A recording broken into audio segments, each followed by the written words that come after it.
Good evening. Welcome, everyone. You are here for the virtual skywatching event with Moorhead Planetarium and Science Center and the Raleigh Astronomy Club. My name is Amy Sale. I'm an educator at Moorhead. We are a unit of the University of North Carolina at Chapel Hill. I'm right here on campus in downtown Chapel Hill. We also work throughout the state through a number of outreach initiatives, like our mobile lab vans and our summer camp programs, and we also produce the annual North Carolina Science Festival. We're so excited to have you here for this event. You'll see that I'm wearing a face covering. That is because I am here in the same room with my colleague Eric, who you may hear at some point during the webinar as well, and we are wearing masks so that we can protect ourselves and each other. Okay. So we are super excited to be here with two members of the Raleigh Astronomy Club. You will meet them in a few minutes. They are amateur astronomers, and they are also NASA JPL Solar System ambassadors. Their names are Mike Keefe and Doug Lively. And they will be showing you live views from their telescopes of Jupiter and Saturn. You will see Saturn's rings, and you may get to see 4 of Jupiter's large moons. Okay, so here's how this event is going to work. We're going to be here for an hour from 6 to 7 p.m. Eastern Time. If you are watching this on Zoom, you will have a chance to ask questions. We want you to use the Q&A feature. You'll find it, depending on your device, you may find it at the bottom of your screen or at the top of your screen. Please type in your questions there. We'll try to get to as many as we can. And we will also be asking you some questions. So if you are watching via the Zoom platform, we have a question for you right now. We will give you 1 minute to put in your answers. And the question we have for you is we want to know, where are you right now? So you have 3 choices. You are either in North Carolina in the Triangle area. Maybe you are in North Carolina, but you are outside the Triangle. Or maybe you're not in North Carolina at all. You're watching from some other state or even from some other country. So go ahead and tell us where you are. And the reason we're asking this question is we kind of want to get an idea of who is actually seeing the same sky that our astronomers are seeing right now. They are at a secret location within the Triangle area. And I'm going to use Planetarium software in a moment to give you, kind of orient you to the sky. And I've got the software set to Chapel Hill, North Carolina. Now, if you're anywhere else in North Carolina, it's essentially the same sky. The sky that you see depends mostly on your latitude. So where you are in a north-south sense on the globe. Where you are west-east doesn't matter so much. If you're west of here, you'll see the same sky, you just see it a little bit later. Okay, so let's see. Oh, interestingly, 58% of you say that you are in the Triangle area. Close to 20% of you say that you're outside the Triangle, and a quarter of you are not even in the state at all. Okay, great. Thank you for joining us wherever you are. Okay, so what I'm going to do right now is I'm going to share my screen, and I'm going to be showing you a planetarium program called Stellarium.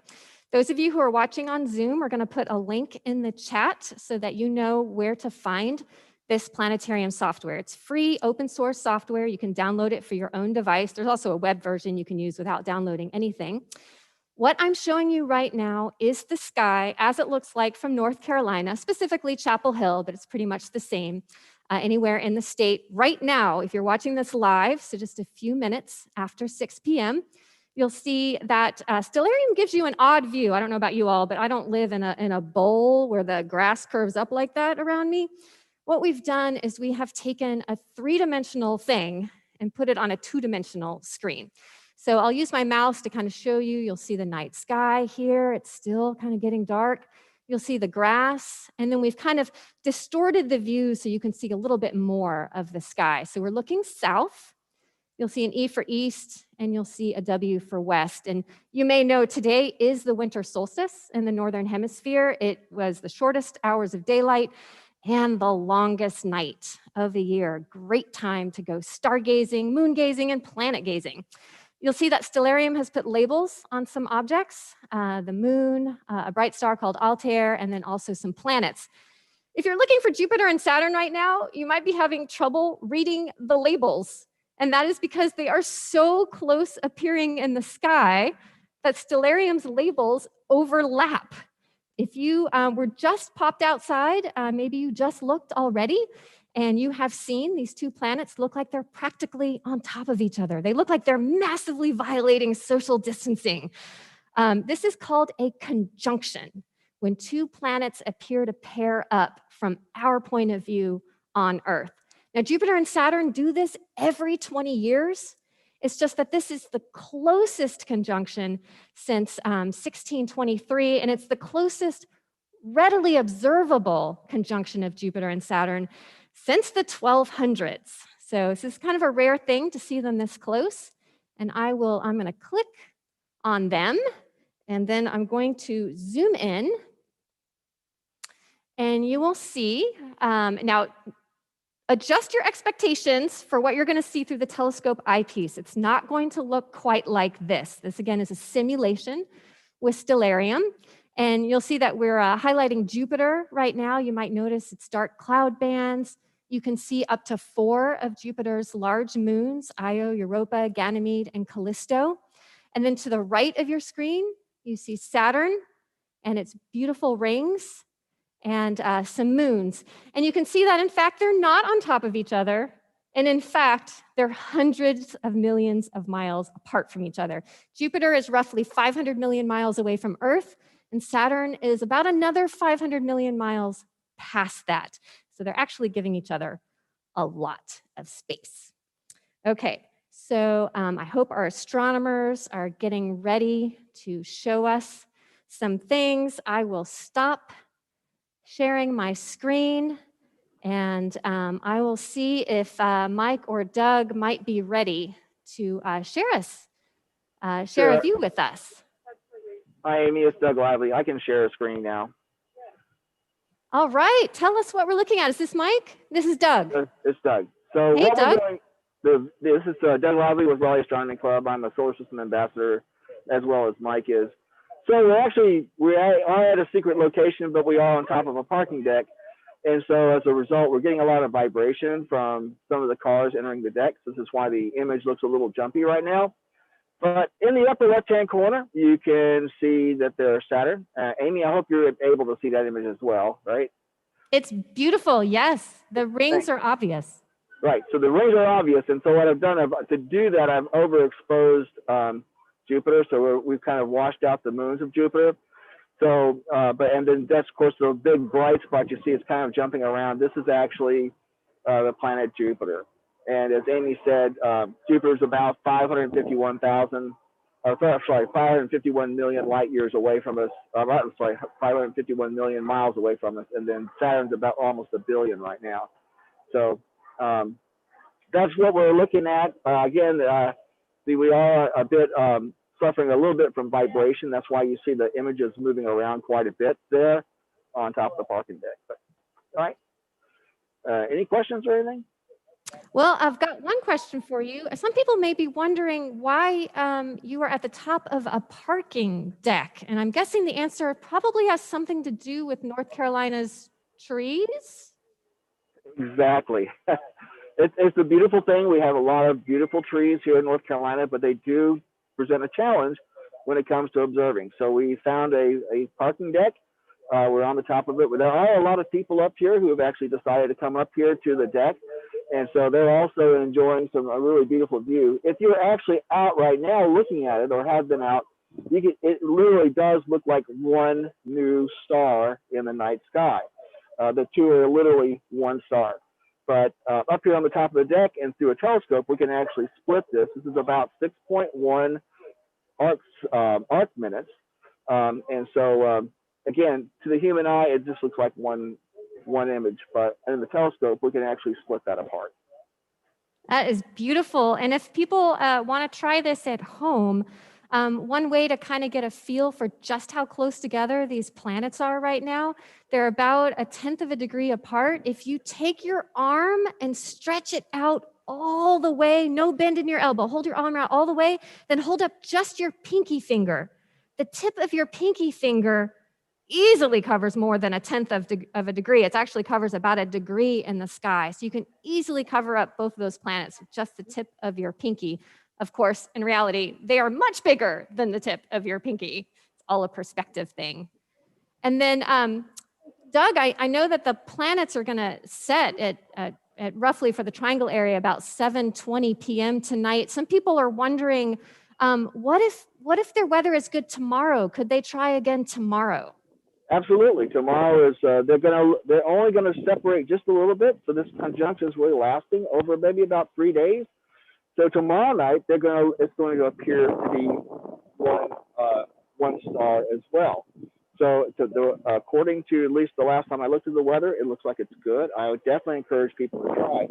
And I will say, if you've got even just a rudimentary pair of binoculars, say by 10 by 50s, you can easily split the two in binoculars. I'm actually looking at through my 9 by 5 my 9 by 50 viewfinder, and can actually split them. So about a pair of 10 by 50 binoculars, you should be able to split them easily. Okay, that's excellent. And there's also some people wondering about light pollution, whether the light pollution is affecting what you're able to see. Because I know Yeah. that you're in a city right now. So Right. how do you feel that's affecting your view? Yeah, I don't think it's affecting the view right now. I mean, you can't see it on video, but right behind me there's a set of lights on the parking deck. We're actually looking over the dark end of the parking deck, so you can see it's a pretty decent image. Again, because of the vibration, it's moving around quite a bit. But in terms of the image isn't suffering at all. It's really the vibration that's hurting the image. Okay, great. Thank you. And I don't know if this is possible, but I'm wondering about Jupiter's moons. Is there a particular reason why we're not able to pick up any of the moons right now? You mentioned that Jupiter has to be overexposed to see Saturn's rings. Right. I could, if you give me a few minutes, I can cut the exposure down. Hopefully, we'll be able to see the moons, and it's really the only reason why we're not seeing them. So what I'm going to do is I'm going to change the exposure settings. I don't know, Mike, are you ready? Yeah, Yep. Mike, if you're ready, we can show, or I can also share something if you all need some more I'll time. stop the share, and in the meantime, I'll be changing the exposure settings. Thank you. Yeah, no, happy to share. Just confirming that you can hear me all right. We hear you, Mike. They All sound right, great. fantastic. So let me make sure I'm in the right screen. And Mike, while you're getting set up, I'm noticing that Sherry is asking, can these be seen with the naked eye? Yes. Yes, if where you are, it is clear right now, you can go outside and look. You probably will not see them as two separate objects with just your unaided eye. It'll probably look like one bright point of light low in the southwest. You will have to move around so that they're not blocked by trees or buildings. Okay, Yep. Mike, I see something. Yeah, so I think I heard you all talking about the moon. So at the moment, I've overexposed both Jupiter and Saturn, and you can start to make out some of the moons here around Jupiter. So I'm going to turn that back a little bit just so we can get a little more detail. And we'll also play around with the image. So as Doug mentioned, we are dealing with quite a bit of vibrations here. So apologize for the the shakies. But yeah, so it's quite impressive. As you said, we're at the top of a parking deck, and we've got a great view visually of this. So every time I just keep glancing over to the southwest, I just see that one bright object. And here I am just looking at these two planets in the same incredibly narrow field of view. And you can see I've got, this is less than a 10 arc minutes across is what my particular sensor is pulling into. So it is quite an amazing feat to get these two together.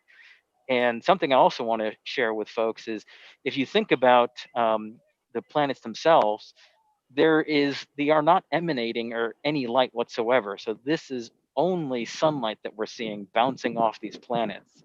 So in essence, right now, from the sun to Jupiter, it's about 474 million miles, or 763 million kilometers. So the light has taken 4 minutes and 25 seconds to go to Jupiter. but then it's got to come back and be reflected on us. So the distance from Jupiter to the Earth is another 547 million miles. So that round trip is about 1.08 billion miles. And the light is an hour and 48 minutes old. So this is light that basically was hitting the Earth when we were still bathed in sunlight towards the very end of the day. So we're looking at almost 2 hours old light coming back from Jupiter. For Saturn, the distance from the Sun to Saturn is almost a billion miles, and then almost another billion miles back to the Earth. And that light takes 2 hours and 52 minutes to do the round trip distance. So again, almost 3 hours ago is when that light left the sun.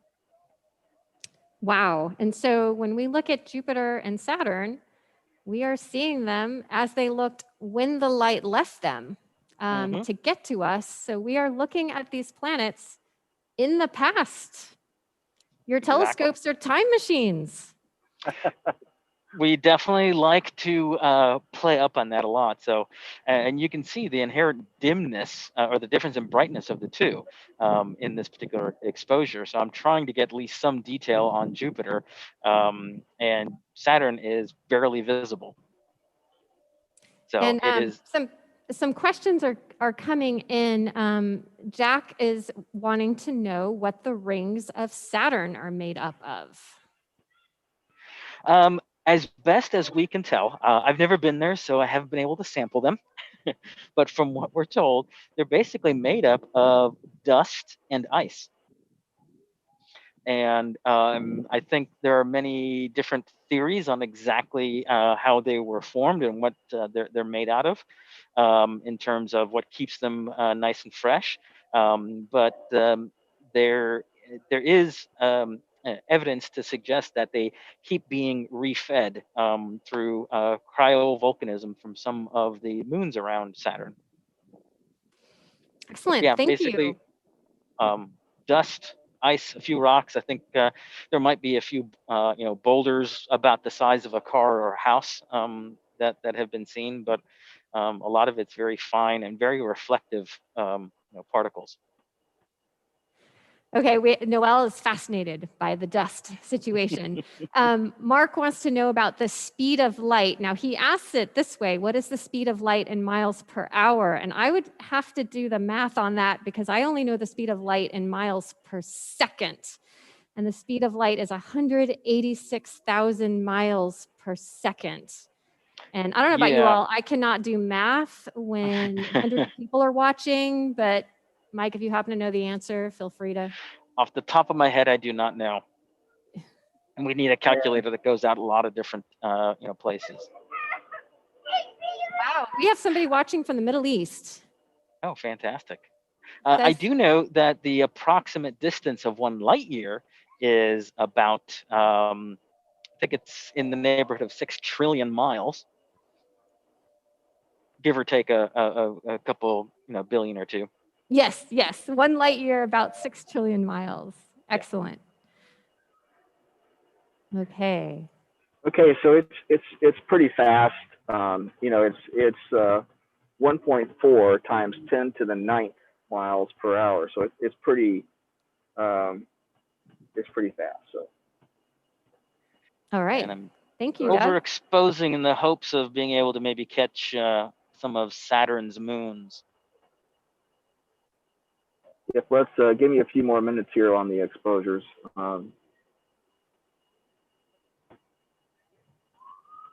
We did catch some of Saturn's moons earlier, so let's see if we can. Nope, a little too bad. There's one. That's got to be Titan down in the lower corner. Lower right. Sorry, lower right. So there's that's got to be Titan, and I don't know that I see another one just barely up there to about the 11 o'clock position. Cool. Okay, I'm taking a look at the questions. Somebody's wondering about Jupiter's storm. I think they are probably referring to the Great Red Spot. Hmm. Yeah, Yeah. so So go go ahead, ahead, Doug. Mike. I was just going to say, over time, the Great Red Spot has actually dimmed quite a bit. So it's really more the Great Tan Spot now. But that storm, it could easily swallow Earth in a heartbeat. It's much larger than Earth. Okay, there is a great question from Lauren, who is watching this through binoculars near Hickory, North Carolina, and notes that it looks like Saturn is a little higher off the horizon, but in your telescope image, Saturn is closer to the bottom of the image. Yes. Why is that? So right now, I am using what's called an equatorial wedge on the scope. So my scope is actually kind of tilted on its side, and also my sensor of the camera is very rectangular. So it's 16 by 9. So I've actually got the camera twisted so I could maximize the amount that I could see between the two objects. So it is definitely currently not pointing kind of in a up and down direction as you would think. All right. So Thank yes. you. Okay. Looking around. Diane wants to know how many moons are orbiting Jupiter and Saturn. You all tell me if you know something different. Last count, I believe Jupiter had 79 confirmed moons and Saturn had 82 confirmed moons. I know you're right about the Jupiter one. I couldn't find a confirmed number for Saturn. Okay. Yeah, I think if you go to the NASA solar system page, if you go to the Saturn page for that, I think it's 82 for Saturn, but we'd have to double check on that one. And that's also, I think, especially around Saturn, that's a difficult question to answer because technically every little bit of rock that is sitting in those rings could be considered a satellite or a moon of Jupiter. So that would be a lot of moons. I would say Saturn definitely wins if we count everything in the rings, right? Absolutely. There is a question. Let's see if I can find it again. A question from Claudia wants to know, if I were standing on Jupiter, how large would Saturn appear? That would be really, really hard because you can't stand on Jupiter. I'll tell you what. You can actually you can use Stellarium to go to Jupiter, and you can actually stand on Jupiter with Stellarium, and you can actually see an approximated image of what Saturn would look like. So I haven't done that before. I have stood on Saturn and looked at the rings, where the rings are actually right on the equator of Saturn, and you can actually see them as they're very thin, so they look like a very thin line. But that's something you can actually do with Stellarium. So for those of you who pick it up for free tonight, you can actually do that one yourself. Yeah, so that's a great suggestion. Yeah, so for those of you who hadn't tuned in earlier, Stellarium is a planetarium software I was showing earlier, and you can download it for free. It's free software, and it's stellarium.org, STELLARIUM.org. And this might give you a hint. Jupiter is roughly 500 million miles away from Earth. Saturn is another 500 million miles away past that. So getting to Jupiter maybe doesn't take you as close to Saturn as you might think. They're actually social distancing quite a bit, those two planets, even though right now they look like they're on top of each other. Yep. So that's this is not to scale, but I thought I would share this. This is from theplanetstoday.com. And the reason why we can see this today, if you, again, definitely not to scale, but the positions are correct. If we're here on Earth, and now that we've kind of moved to the night side, you can see Saturn and Jupiter are in this alignment that does allow us to view them so close together from our perspective. But yes, you're absolutely right. They are very, very far away from each other. Yeah. Can I actually have a very similar view of that. I wonder if could I share my screen? Absolutely. Sure. Okay. I'll see if I can bring this up. And so Mike, you just showed it, and I love what you just showed. So I've got something similar. It's not totally to scale, but it kind of gives you an idea. So the sun is in the middle. We've got the next planet out from the sun is Mercury, and then Venus, and then Earth is that little dot right there. And I hope y'all are going to show us Mars later on. Yeah. And then you'll see Jupiter and Saturn, and you can kind of get an idea here of just how far away Jupiter is from us and how far away Saturn is from Jupiter. And then I also drew a little line too, how they're in roughly the same line of sight, which is why they look like they're having this like planetary pileup.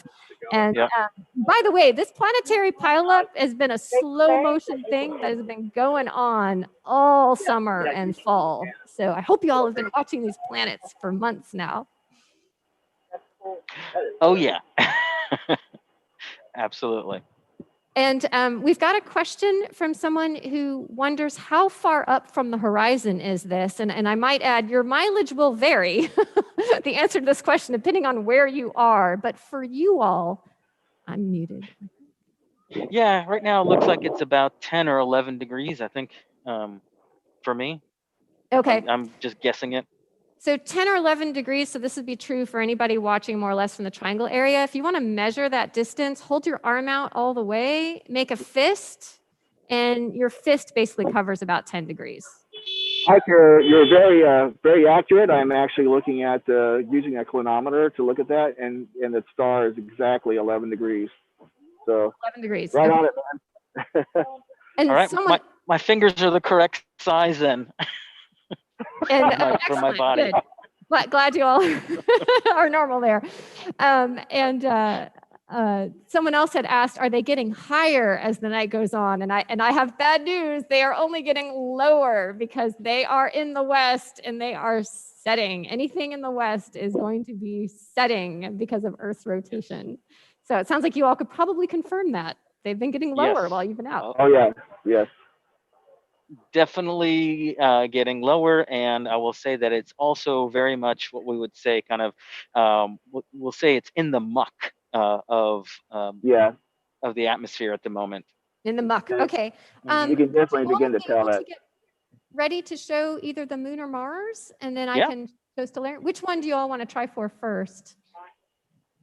The moon is closer to Jupiter and Saturn, we can so over there. That'll be fun. Yeah. Okay. So if you want to, I'll share my screen while you all are working on that, and just help people find the moon. So we will share. So what I'm going to do is go to Stellarium, and for those that weren't with us earlier, this is the Planetarium software. We are looking at the sky as it looks like from North Carolina right now in real time. This is not the real sky. This is a planetarium view of it. And you will see that the moon is due south and very bright. And I don't know about everybody else watching, but when I last checked the weather, it looked like at this time, it was basically clear over almost the entire state of North Carolina. So if you are watching this from North Carolina, and actually much of the Southeast, so you should pop outside if you're not outside already and take a look at the moon. It will jump out to you. And its phase right now is first quarter, which confusingly enough means that half of it is lit up on the side that is facing us. First quarter refers to how the moon is 1/4 of its way in its orbit around Earth. And the moon's orbit takes about a month for the moon to orbit the Earth, 1 month. And that in that orbit, different amounts of the side of the moon that faces us get lit up by the sun. So right now, like the right half of it is lit up. It's first quarter. And the line that separates the daytime side of the moon from the nighttime side of the moon. That is the terminator, and there's lots of interesting features to be found there. You might also notice the Maria here. Maybe you can imagine that you're seeing shapes. And there was a very recent mission to the moon. China sent a spacecraft there to bring back, no people on board, but to bring back samples of moon rocks. And that spacecraft has done so and brought them back. So that's the first time we've had moon rocks return from the moon since the 1970s. That's pretty exciting. So let's head back out. And are you all ready to share anything yet? Certainly am. Doug, how about you? Almost. Okay, I can share. Just gotta drop my exposure. So go right ahead, Mike, and I'll. Yeah. Okay.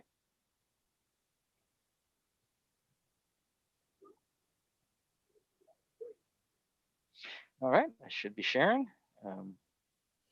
So again, the optical train that I have set up on my telescope, so in other words, the camera plus the telescope is yielding a very, very narrow view, which is what we needed so we could get Saturn and Jupiter nice and close up. Obviously, the moon is much, much larger. So I can't even begin to fill not even 1/10 of the moon in my field of view. So we're definitely only looking at a small portion of it. And Amy, as you had mentioned about the terminator, we're whoops, going the wrong way. That is what we're looking at right now. Whoops, just a little too much. Sorry. Okay, take that back. All right. My scope doesn't want to behave. Okay, here we go. A little bit. Sorry. Apologies.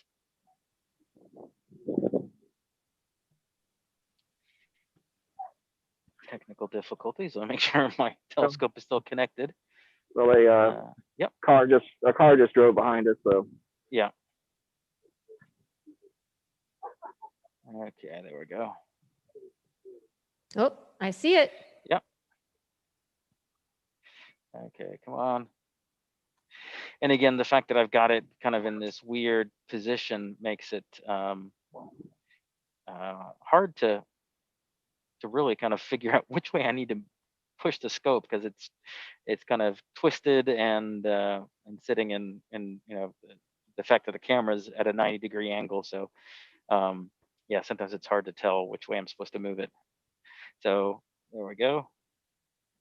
Oops. And it looks to me like you're observing near the terminator. Yep. Getting some nice detail from those long shadows. Yeah. So we were talking about the Maria, or the Mare right there. So that these lava, flows made by, basically these huge impacts that wound up cracking the moon. So here we are on one of those, and you can see the mountain ridges around here as well. So there are actually many mountains and mountain ranges on the moon.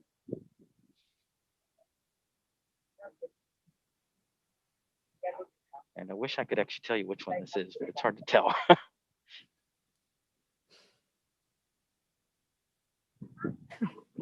Somebody's wondering how much the moon would weigh on their bathroom scale. That is a really good question. And unfortunately, I do not know the answer. I do not know the answer to that either. I mean, I could tell you, like, size-wise, the moon is roughly a quarter of the diameter of Earth. So Earth is about 8,000 miles across. The moon is about 2,000 miles across. But I do not have the relative masses of the two bodies accessible in my brain right now. Yep. We've got some folks watching from the West Coast where it's still actually daylight. And they're wondering about the best time to view. So I've been telling people to start looking about 30 minutes after sunset But if you can't pick out Jupiter out of the twilight yet, you might wait a little bit longer to try to view the conjunction. So maybe 45 minutes after sunset, but don't wait too much longer because they'll slip below your western horizon. Indeed. That's a good point to make. So even and tomorrow, what is happening is that the the pair, Jupiter and Saturn, not only are they setting, even after just behind the sun, every night they're going to set earlier and earlier. I don't know the exact amount of time. So even though we will still be able to watch them as they start to separate, at some point it'll be, from our perspective, it'll be so close to the sun that we won't be able to really make it out anymore. Yeah, and somebody's wondering if somebody could steal the moon, and there is actually a cultural story about that from Korea, about the king's fire dogs, where the king of the land of darkness will occasionally send a fire dog into the sky to try to bring light to his people. And so sometimes the dog tries to steal the sun, or another fire dog tries to steal the moon, but the sun is too hot and the moon is too cold, and it has to spit the sun and the moon out again. And you'll see those bite marks whenever there's an eclipse. Oh, wow. So Doug, you might have a view of the moon that's probably less less magnified than mine. Yeah, in fact, mine's a little more. Just give me one more Sure. camera adjustment on the game here, and I'll. And I will say, for anyone that is interested in observing the moon, it is a lot of fun, and there are a lot of apps out there that'll help you identify craters, and you can look at it every single night, and you're going to get a slightly different view because of that day and night separator, the terminator. Anytime that you're observing close to the terminator, you get the most amazing views. So even right now, with all this bounciness, you can see a lot of the features here on the moon. You can see these scars. You can see that even in these craters, the sun is not illuminating the bottom of the craters. They're in shadow at the moment. So definitely the optimum time to look at the moon, unfortunately, is not when it's full. It's either when it's waxing or when it's waning. We've got a question from James about, is our moon unusual because it keeps the same face towards us, which it does keep the same face towards us. And then asking, what about the moons of Jupiter or Saturn? Do they do the same thing or not? So Yes. that's a really good question, and I don't know the answer whether or not they're tidally locked, like the way our moon is. But I will say that. Yeah. Go ahead, Doug. Yeah, so I can answer that question. They are tidally locked, like our moon is. So whenever you get a situation where you have a body that's really close to another large gravitational object, it can become what's known as tidally locked. So one face seems to always face the surface of the planet, and it's the same way with Io, Ganymede, Europa, and Callisto. They're tidally locked with Jupiter. So it is true. But I will say that I think that our moon is definitely very special and odd compared to many of the other moons, in that it is so large in terms of its size compared to the planet. When you look at the moons of Saturn and Jupiter and even Mars, their moons are nowhere near the size of ours. So the moon has a much stronger effect on Earth than any of those other solar system moons do to their host planet. And we should probably mention the moon is so much closer to us than Jupiter and Saturn are. So the light that you've seen from Jupiter tonight, about 49 minutes to get to us. That's what it means to be 49 light minutes away. Saturn, about 90 light minutes away. The moon is just over 1 light second away. But that means that we are seeing the moon as it looked in the past just over a second ago. Right, exactly. Not that it noticeably changes from second to second, but still. Yeah. And we've got plans to go back to the moon. NASA has the Artemis program, which intends to send the first woman to the moon and the next man to the moon. And the astronauts that are training have been announced, and they include a North Carolinian, Christina Cook, who calls North Carolina her home, is in the group that could potentially go to the moon. Yes, indeed. So one of the other really interesting aspects of the moon that we don't really get to hear about is that, of course, people talk about the tides and about how they do manage the tides on Earth. But I was just reading an article by a team of French astronomers who discovered that the moon actually also helps keep our core molten. And with a molten core, that means it keeps spinning, and as it spins, it generates a magnetic field for us, which the magnetic field is hugely benefit to protecting us from solar radiation and from cosmic radiation.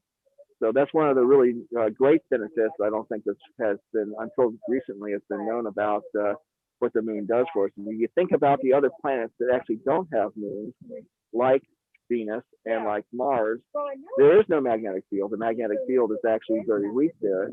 And they have cores that are probably very close or in a plastic state. So we're very fortunate in the fact that we actually have a moon. All right, hooray for our moon. So I am wondering if you all are ready to potentially find Mars? Yeah.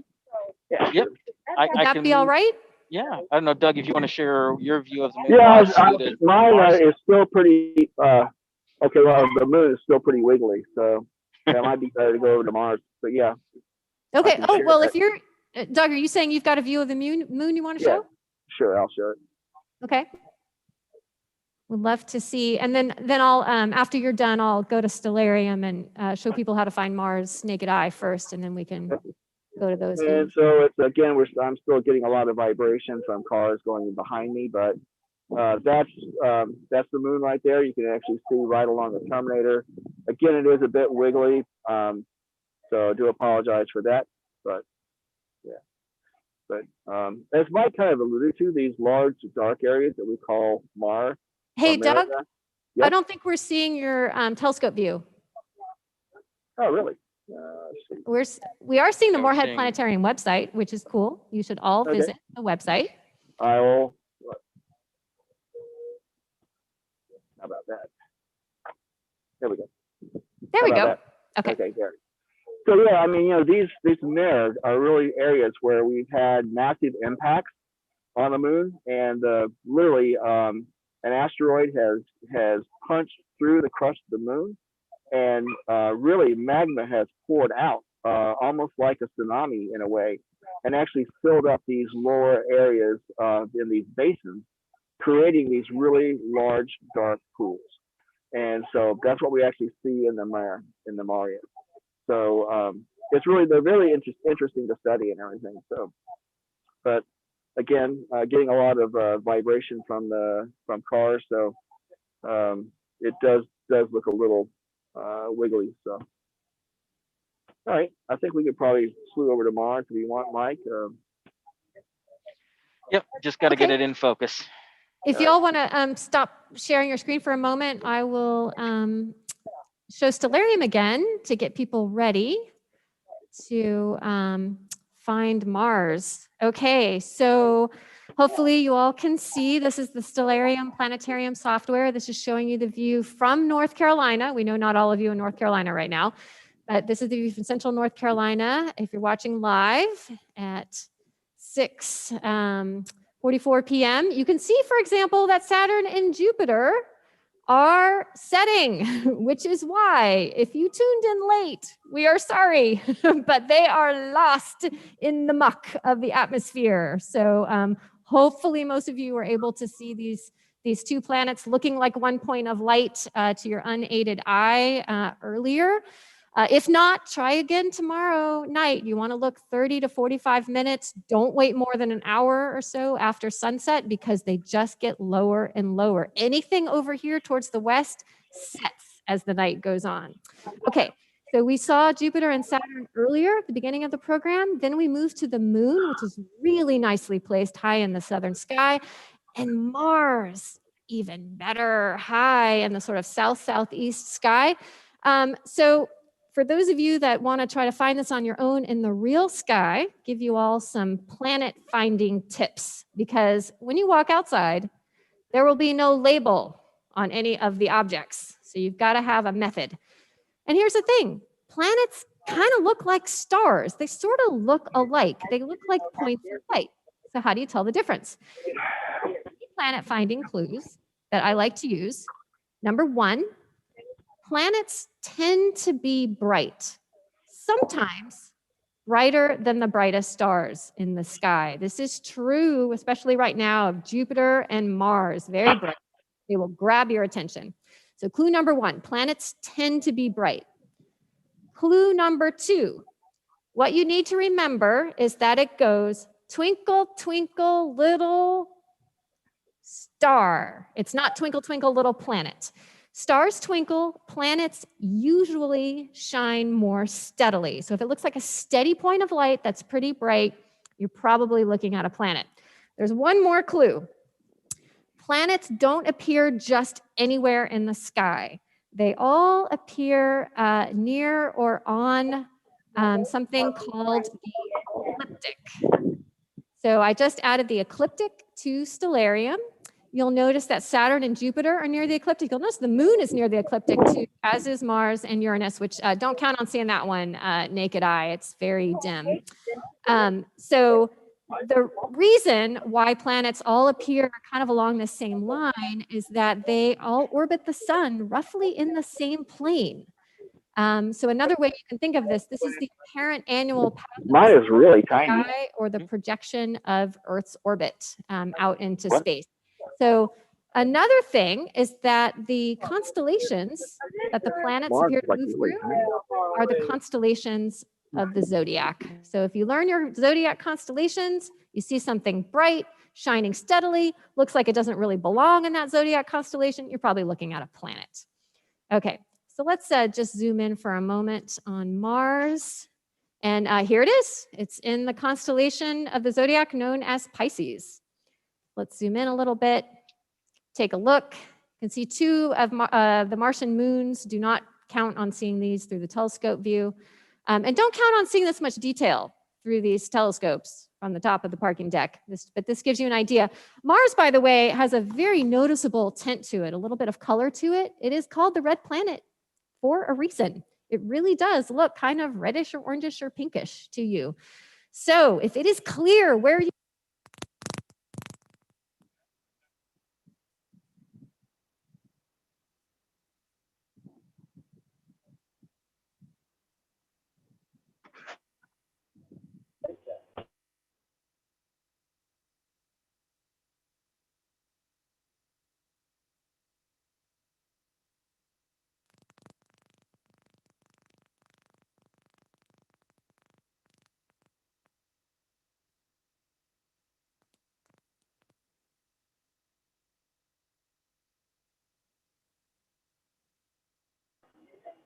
Amy, I believe we lost your feed. can y'all hear me now? Yes, we can. Okay, awesome. Yes, good. We were just trying to say that if you have not, if it is clear where you are right now, you all should run outside and go look for Mars. And it will look noticeably reddish to you. Okay, Yeah. so Doug, what are you showing us? So that's the planet Mars as viewed through my scope. I think Mike's image is a little larger than mine, but yeah, this one that's actually the planet Mars. You can see it kind of moving around. Looks like the vibrations have kind of steadied a little bit and everything. So, but yeah, you can see that. Yeah, again, they're in a car. But yeah, this is how it looks. Right now, you know, a few months ago, back in October, Mars was at opposition, which means it was actually in a line between the sun, the Earth, and itself. So that's usually the best time to view a planet, is any time that is at opposition. And that's generally when you can get all the really great details. That goes for the rings of Saturn and Saturn itself, for Jupiter, and also for Mars. So back in October, right around, say, I believe it was October 13th, somewhere right in that area, we were at maximum opposition with Mars. So we were actually able to see a lot more detail on the surface. Now this is it's a bit further away now, and so Earth and Mars is kind of separated in their orbits, and so they're not kind of in that direct line of sight any longer. So we see a much smaller image. Yeah, and we always, when we're at in-person skywatching events, which we hope to be able to do again before too long in 2021, Mars is the planet that I always tell people to sort of lower their expectations before they look through the eyepiece, because it's not going to look like the stunning images that they've seen. Right. It often just looks like kind of a pink ball. Mm-hmm. All right. Mike, I don't know if you're ready to show your image or not, Yep. so I'm going to stop share. Thanks so much. Okay, thank you, Doug. All right. And then, Mike, I don't know if you were planning on showing anything? Yep. So hopefully you can hear me and see my screen. So Yes. it's a little bit closer or more magnified view of Mars.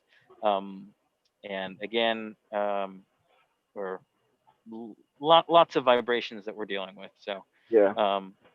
Anytime anyone asks about okay, where should I set up my telescope, definitely not on the top of a parking deck, and not on a wooden deck either, because that will transfer a lot of vibrations. Most when you look at what people will set up their own personal telescopes, especially if they have a home observatory, they're often on concrete piers that are isolated. So again, you don't get vibrations like this. But we can see, a little bit of that reddish tinge. And I was trying to see if we can turn it down just a little bit. So, that's a very representative kind of color of Mars.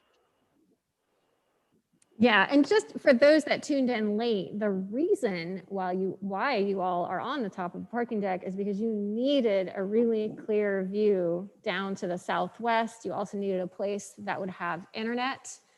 And so there were some trade-offs that had to be made for the Jupiter-Saturn conjunction to be seen earlier in the program. Definitely.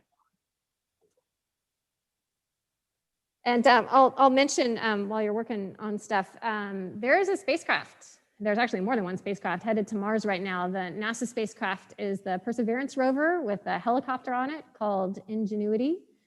And it's going to be, it's a new rover. It's going to be looking for signs of past life on Mars. It launched back in July. It takes a long time to get to Mars, months and months. There are no humans on this spacecraft, and it will land on February 18th, 2021. So that will be pretty exciting.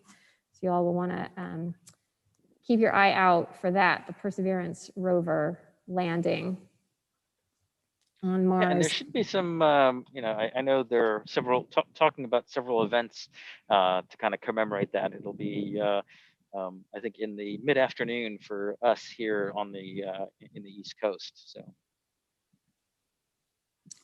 And I'll mention, we've been talking about the different distances to things and how when we see things, we're actually seeing them in the past because we're seeing them when the light left them. And in the case of these solar system objects we've been looking at, it's been over a second in the past for the moon, minutes away for Jupiter and Saturn. Mars is roughly 7 light minutes away right now. So, if NASA wants to tell the Curiosity rover, which is on Mars, active right now, to, turn left, it can send the message at light speed, but it won't get there for 7 minutes. Yep, which is why everything has to be programmed in advance. Those autonomous systems will basically do everything based on what it can sense and what it can measure real time. They will expect nothing from signals back home in order to make the landing. And we're getting some questions from people wondering how they can get more involved in astronomy. We had somebody from Chapel Hill asking in particular. So I'll mention Chapel Hill does have an astronomy club. It is called CHAOS, which stands for Chapel Hill Astronomical and Observational Society. And in a moment, we'll be able to put a link into the chat. So those of you that are in Chapel Hill or nearby, definitely want to check out that club. They are meeting virtually by Zoom right now, and they do have some in-person small controlled gatherings as well. And then I'm thinking, Mike and Doug, you might be able to tell us more about the Raleigh Astronomy Club, which has many members who aren't just in Raleigh. Yes, right? definitely. Yeah, so it's been for us. It's been quite an impressive year between the comet Neowise in back in July, and then obviously this conjunction. The interest in astronomy has kind of skyrocketed. So has our membership. So we're very happy for that. But yeah, we are the Raleigh Astronomy Club, but pretty much folks in the Triangle, and we even have members outside of North Carolina. More than welcome to join. And as far as getting more involved, absolutely leverage your local resources. So whether that's any local club you have, obviously going to any sort of museum, science center, that is another fantastic way to learn more. But even just an awareness. So it's using technology, whether that's on your phone to help you learn the stars. You've touted Stellarium, which is a phenomenal program. But even just awareness, being able to go outside, look at the stars, understand the constellations, see how the planets move, and whether that's just a few minutes as you're out walking your dog or taking an after dinner walk. Those are important, and I can't even stress enough. Also, trying to help minimize our impact on the environment in the form of light pollution. So keep those lights pointed down. You don't need to light going up, uplighting of houses and trees. Obviously, in Christmas time, it's something it's a little different. But yeah, minimize your impact with the excessive light, so you can really enjoy the night sky. Yeah, Thank you and for so that. let me just interject. I'll definitely support Mike in what he's saying. Is that really take the program, the Stellarium that you suggested, Amy. Again, it's a free download. It's a fully functional planetarium package. It's really one of the best ways to kind of look at the night sky that's in your particular area. It is a simulation, but it will give you a really accurate picture of what the sky looks like. And then when you really get to where you feel like you're really interested and want to learn more, look for your local astronomy club. It's the greatest place to nurture your passion for astronomy. And you're going to find that there are people there with a like passion, like yourself, and they'll definitely help you, learn. I can tell you that when I joined, I was a complete novice, and everyone at the club was so welcoming and friendly that my knowledge just really grew as a result of all the interactions that we had with folks. So it's a great place to learn about the night sky and also stay up on events that are happening in the night sky. That's wonderful. Thank you. And also put in a totally shameless plug for you all should come visit us at Moorhead Planetarium and Science Center in Chapel Hill. We are on the UNC Chapel Hill campus. We just reopened this fall after a renovation of our exhibit spaces. We have exhibits featuring our history with training 62 of the early American astronauts, which included, by the way, Neil Armstrong once trained in our planetarium. And we also have an amazing planetarium theater. It's large, even at the reduced capacity, which is required under our COVID protocols. We can still have shows in it. And if you are particularly interested in learning about the night sky, the show that is best for adults and for kids 8 and older is Carolina Skies. We are generally open now Friday, Saturdays, and Sundays. Our next public show will be the weekend of January 2nd and 3rd. You do need to reserve online in advance. We don't take walk-ups right now because of the COVID protocols, but we would love to see you at the planetarium. Doug and Mike, do you have any last words before we sign off? No, just other, absolutely. Carolina skies. When I first started in astronomy, it was an awesome, awesome way to get a bit of that astronomy fix.